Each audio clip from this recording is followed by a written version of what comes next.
Dr. Elizabeth Hoefer wants you to get your head on straight.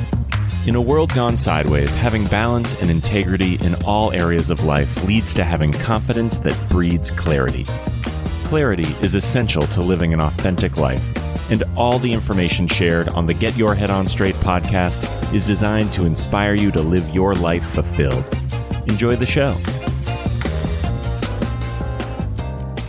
Hey everybody, this is Your Head On Straight with Dr. Elizabeth Hoefer, and today I'm going to be sharing an important story that's really near and dear to my heart because it's my story. The reason that I became a Blair Upper Cervical Chiropractor, the reason that I feel like I have a purpose and a calling for my life on this planet, and I thought it would be really important to have you guys finally hear the passion behind why I do what I do from my perspective. I've been interviewed by a couple of other people in the past, and I've shared my story through an interview format, but I think it's important for my listeners to hear my story so that you guys can really understand what makes me tick. So without further ado, I'm going to tell you what's been going on the last decade. October 27th, 2017 came and went, and that was a pretty monumentous day for me because that marked a 10-year anniversary for my first Blair Upper Cervical Correction. And the reason that is a monumental day is because a decade is a very long time. And in my life, before I had been introduced to the Blair Upper Cervical work, I don't think I finished much of anything. So for the fact that I've been doing what I do for the last decade with more passion every day than I have the day before, it's a pretty incredible thing. So if you go back 10 years, you're going to find me,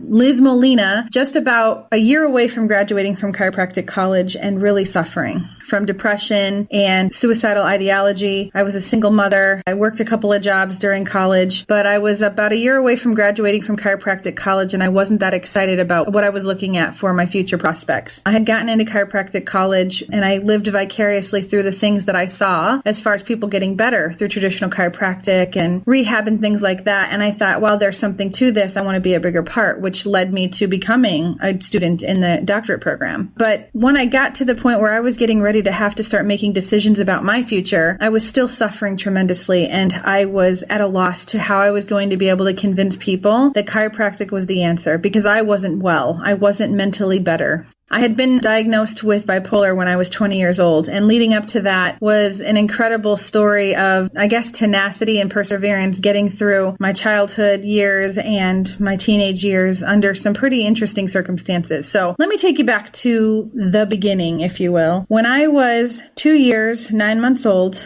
this was 1982, folks. My mother left me and my brother and my father on Christmas Eve and didn't come back. So that's the earliest trauma that I can remember. And even though it wasn't a physical trauma, that psychological abandonment has affected me and still does affect me to this day. So my dad was left with two toddlers to figure out how he was going to raise us. And needless to say, he was a little bit under-equipped and overwhelmed. So we ended up living with his parents for most of my life on and off. Before I turned 11, I called 6 different women mom. And that's pretty traumatic because having to maybe call one other person mom is hard when you really have a mother that you want to be in your life. But my dad was desperate and wanted to have a woman to help him raise his kids. And I don't blame him because now that I'm a mom and I have 3 daughters, I undoubtedly couldn't do it without the help of my amazing husband. But bad choices leads to bad circumstances, and one lady after another, after another, after another. And like I said, by the time I was 11, the 6th woman was introduced. So it was not a fun time. And my dad struggled. He struggled, I think, emotionally. He struggled, I think, chemically, and it was awful. So that was an inconsistent time during my life with not a lot of stability and always moving back and forth to my grandparents' house whenever something didn't work out. And then in my teenage years, I think it just got a lot worse because all of us that have grown up have gone through adolescence and puberty, and you just really are unsure of yourself and you're trying to figure out who you are. And the last thing that I needed was more upset and more irritation from a psychological standpoint. I played softball. I was in the musicals at school and high school. I was into music and singing and theater. I had physical trauma from car accidents and different things. And sadly, there was some physical abuse as well. So by the time that I was 14, the state of Iowa recommended that I didn't live with my father and his third wife anymore. So I ended up right back at my grandma and grandpa's house. And I lived there from the end of 8th grade through the beginning of my senior year. And I think that when you look at how people make choices in their life, I didn't have a lot of confidence with who I was. I didn't have a lot of confidence in my situation situation. And even though my grandparents provided like material structure, there wasn't a lot of emotional and mental support. So when I started dating, I of course started dating a guy that probably wasn't the best for me in an emotional situation. So at 17, I thought that I knew everything, just like every 17 in the world thinks, right? So I moved out with my then boyfriend, and I ended up actually transferring high school as my senior year and basically kind of doing it on my own at the end of my high school career. So by the time I graduated high school, I had made enough money that I could move out on my own and get an apartment. And immediately, Robert, my boyfriend in high school, moved in with me. We left his mom's house, and we moved into our own apartment. And I think we graduated in May, and by September, I was pregnant with my first daughter. So I was 18 years old in a pretty tumultuous relationship with a not so supportive and mature person. And then I was pregnant. So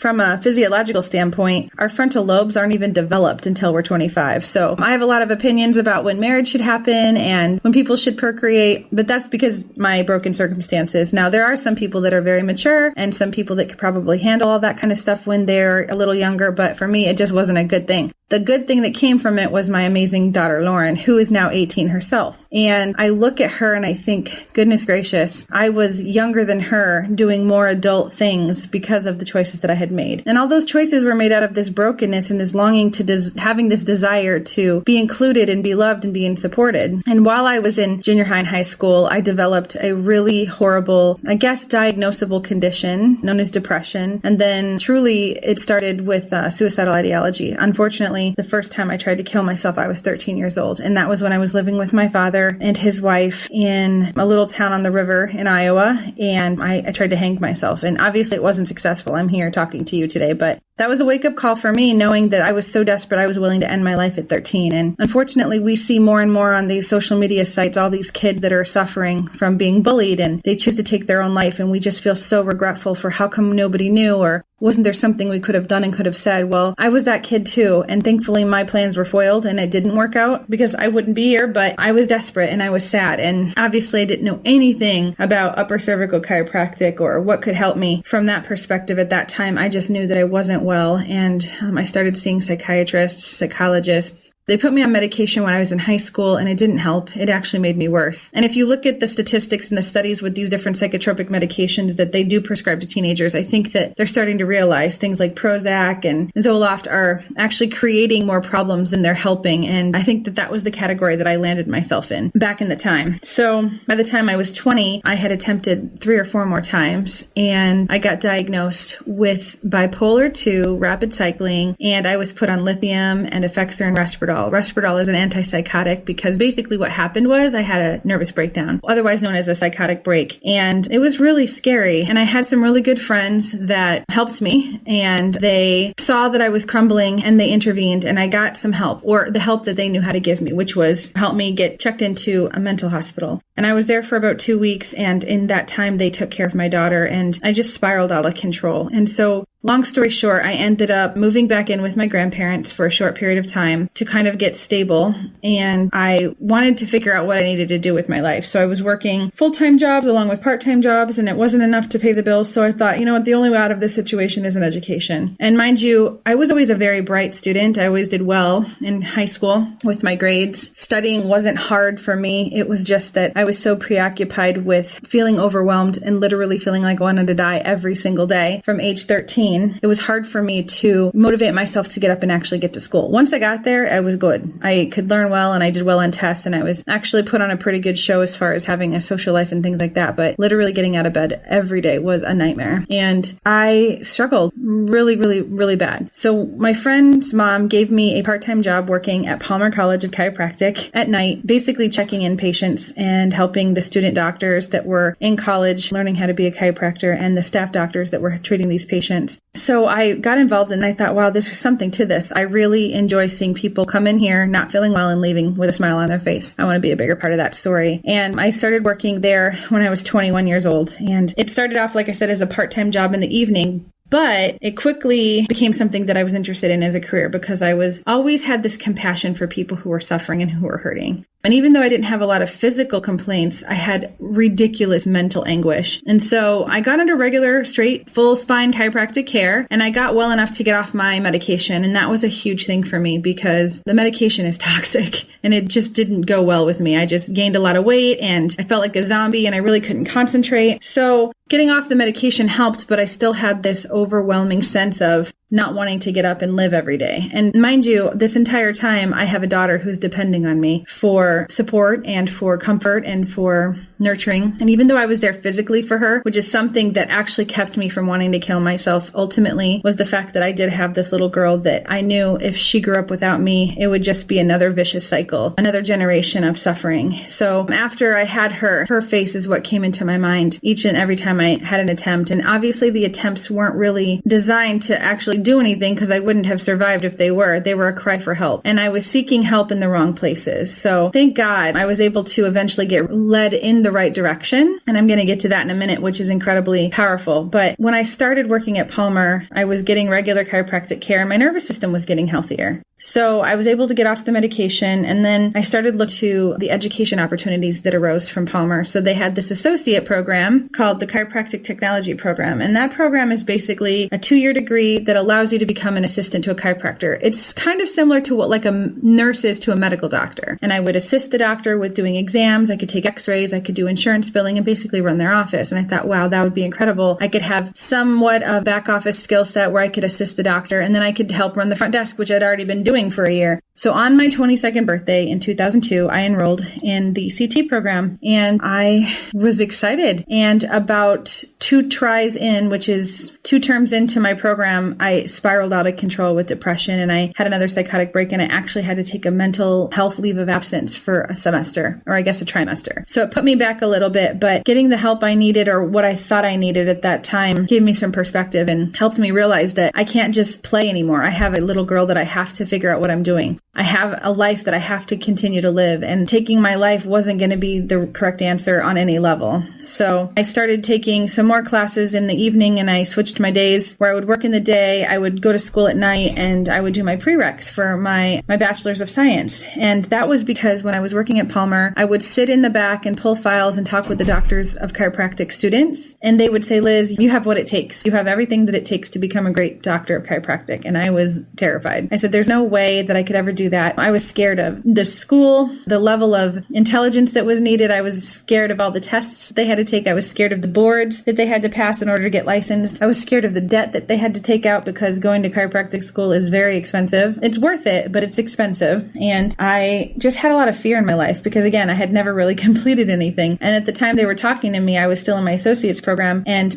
one of the things that I recognized during that associate's program is that I wanted to know more. I wanted to know why. I wanted to know how. And you aren't privy to that information when you're an assistant. You just help the doctor assist them and you fill in the blanks, but you don't get to understand the whole concept. And that bugged me. So I was already getting my interest piqued because of the things I was learning. I just didn't know that I had what it took, right? And it was these students that would just say, Liz, you can do it. You have the gift of gab. You're easily connected to people. You have a lot of compassion. You'd be a perfect chiropractor. And I thought, wow, well, if these people are seeing something in me I don't see, they're healthy, and maybe they know something I don't know. And one day at a time, I got everything out of the way and I ended up enrolling in chiropractic college for the doctorate program. That was actually in November of 2004. So it's been a couple of years at this point. I've been under regular chiropractic care. I'm off all the psychotropic medication. I'm no longer having horrible bouts of depression, but I still have this overwhelming sense of death every day. And even though I fought it, it was really difficult. And some days it would creep up on me more than others. And basically what happened was I made a really good friend in college. Her name is Jackie Newhouse. She was Jackie Dukes back then. And we became study partners and we helped each other get through all of our classes by studying and cheering each other on.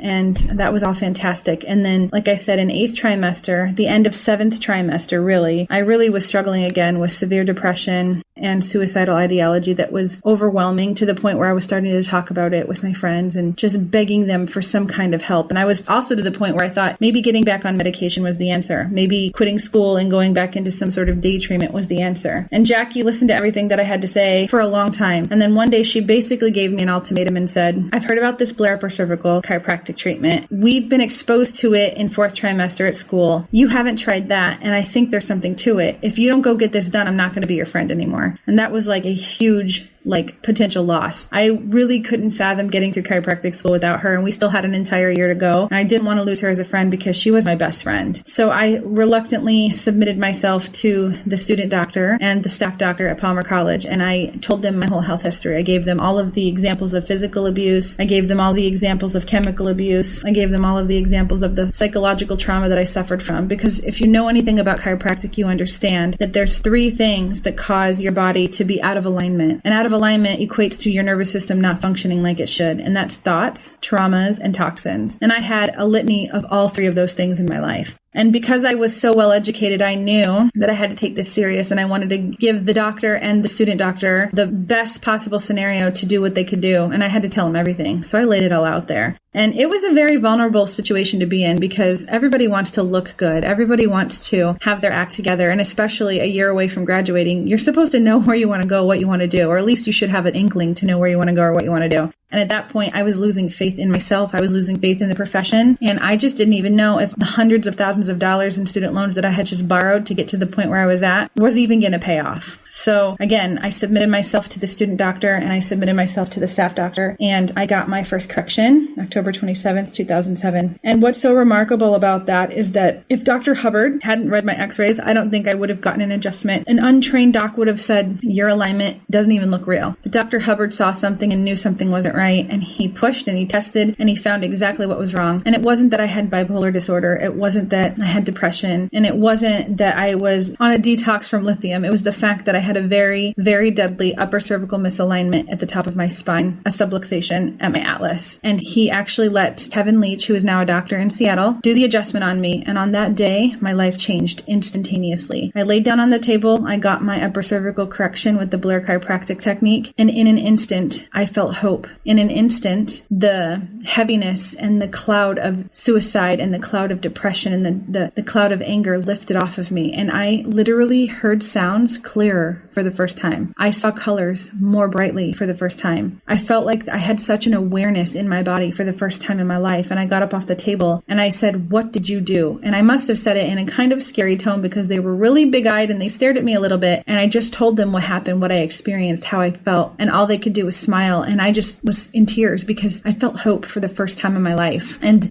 I can't even begin to describe to you the weight that was lifted. There aren't really words. And the only way that you could ever even understand is if it happened to you. And thankfully, now for this last decade, I've been able to give the exact same hope to people when they come in to see me at my office. When I talk to them about my story and I share my testimony and I tell them, my daughter has a mom because of the correction that I got 10 years ago. My husband has a wife and I now have 2 other daughters. I wouldn't have had any of that stuff if I hadn't got that correction. I know that I wouldn't be here. My life would have been taken. Whether it was me taking my own life or me making choices that became so reckless that my life ended in some capacity, I wouldn't be here. So I'm here to tell you that chiropractic does save lives, and my life is the example. And that is why I am so passionate about what I do. When I meet people, when I interview them and take their health history, I go deep because I understand the power behind an emotional trauma, a physical trauma, a chemical trauma, and people that have lived lives where nobody has ever listened to them or where they felt abandoned, where they haven't felt heard. I get it. I lived it. And this isn't a diss on my family. And I realize, like, looking back, my dad was doing the best he could do. I feel like he has grown and there's hope for the future. And I have siblings that I know are having a significantly different experience because when you know better, you do better. So I just know that everything that happened to me had to happen for me to meet that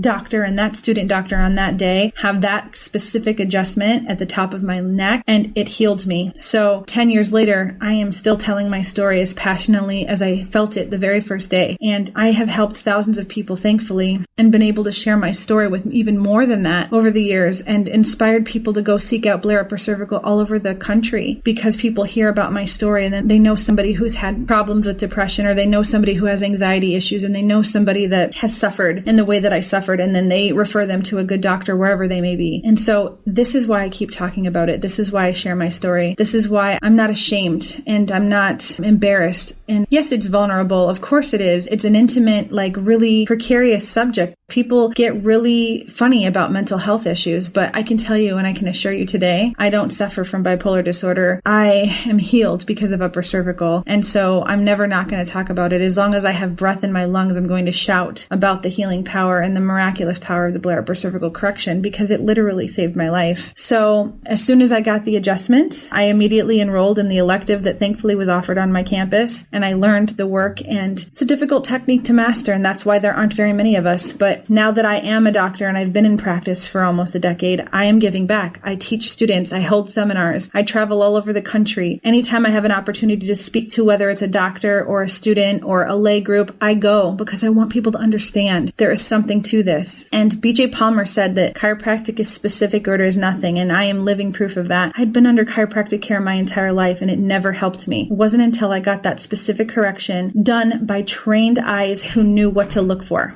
I'm so thankful that happened. And I know the people that I've been able to be a doctor to are thankful. And it's incredible. We're hitting a record almost this month with the amount of new people that are coming into the office because one way or another, they've heard about the power behind the Blair Upper Cervical Correction. I take care of people that have neck fusions. I take care of people who are post-surgery. I take care of people who really don't think like they have anything going on, but their aunt or their brother or their sister had an issue and they want to see if they can be benefited from it. And literally from all walks of life, from a baby, literally 2 hours old, all the way 2 days ago, my oldest patient turned 102 years old. I take care of the gamut, and it's incredible, and it's a remarkable life that I get to lead, and it's a remarkable career that I get to have. So I just wanted to share with you guys my story. And I know when I did my introduction, I talked about the fact that this show is more than just chiropractic. I mean, it's what I do. It's what I spend my day doing, but there's so many more implications in that. So I hope that you guys are fascinated by the fact that mental illness was healed through Blair Upper Cervical Chiropractic. And I am a living, breathing testimony that chiropractic does save lives. And I'm really thankful that you guys have tuned in, and I'm excited to share with you future things that are coming up. I have exciting testimonies from different patients that I'm setting up, and we're getting all those interviews done, and you name the condition and I've probably had a crack at it. So not literally, but figuratively speaking, I've been able to analyze, detect, and remove their subluxation, and they've gotten better. So I hope you guys keep listening, and I hope you guys are excited and are starting to feel a little bit more passionate about the work that I do, because I think that that's what I do is I breed hope and I breed passion in people, and it's a cool thing to do. So thanks so much for listening, and I can't wait to hear from you guys. If you have any questions, comments, or concerns on anything Blair Chiropractic or otherwise, please email me and let me know what you want to hear about. I'd love to reach out and get a topic going that you guys are interested in hearing from, and I look forward to having you tune in on my next episode. Thanks so much for listening, and until next time, you guys be blessed.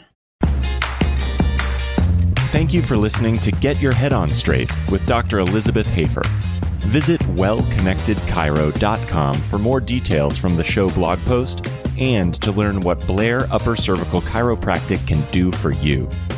To learn more about Dr. Hoefer and her practice, you can find her at Well Connected Chiropractic in Mission Viejo, California by visiting wellconnectedchiro.com for more information.